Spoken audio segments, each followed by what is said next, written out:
وهو على كل شيء قدير.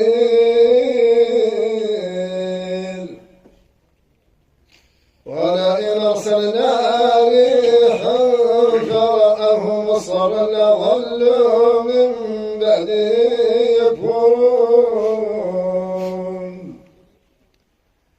فإنك لا تسمع الموتى ولا تسمع الصم الدعاء إذا ولوا مدبرين. وما أنت بهادي العمي عن ضلالتهم إن تسمع إلا من يؤمن بآياتنا فهم مسلمون.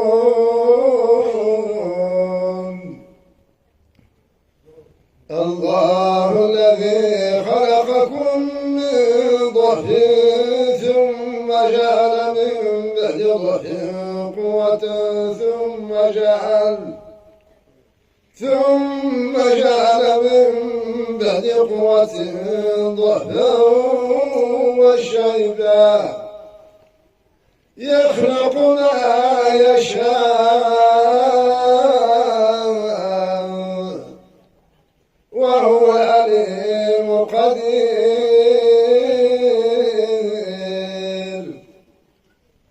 ويوم تقوم الساعة يقسم المجرمون ما لبثوا غير ساعة كذلك كانوا يؤفكون.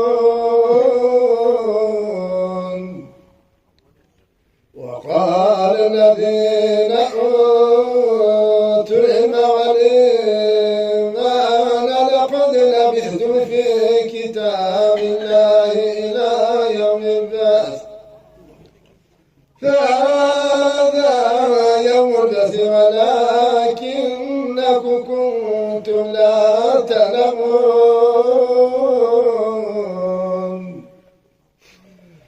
فيومئذ لا تنفع الذين ظلموا معذرتهم ولا هم يستعتبون.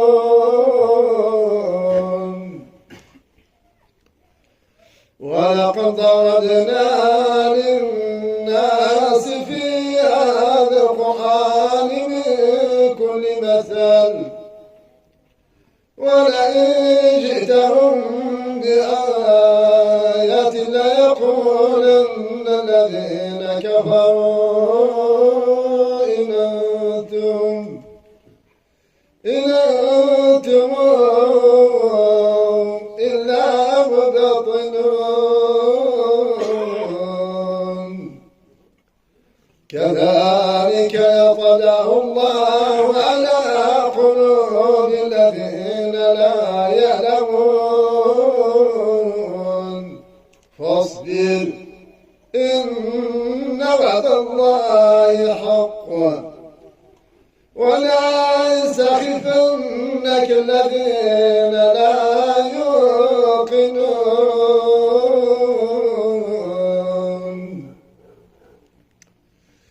يا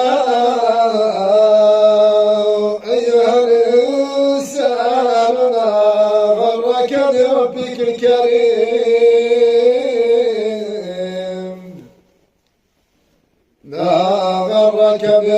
الكريم الذي خلقك فسواك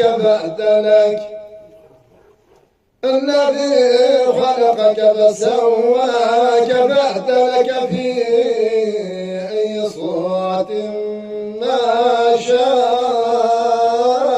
ركبك. كلا بل تكذبون بالدين وإن عليكم لحافظين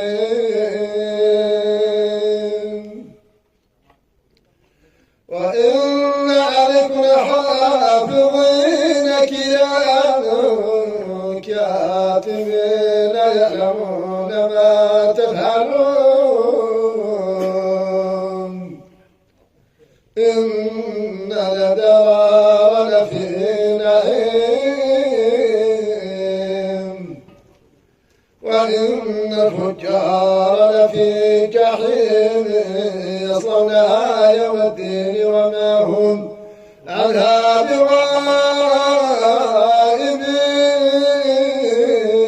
بغائبين وما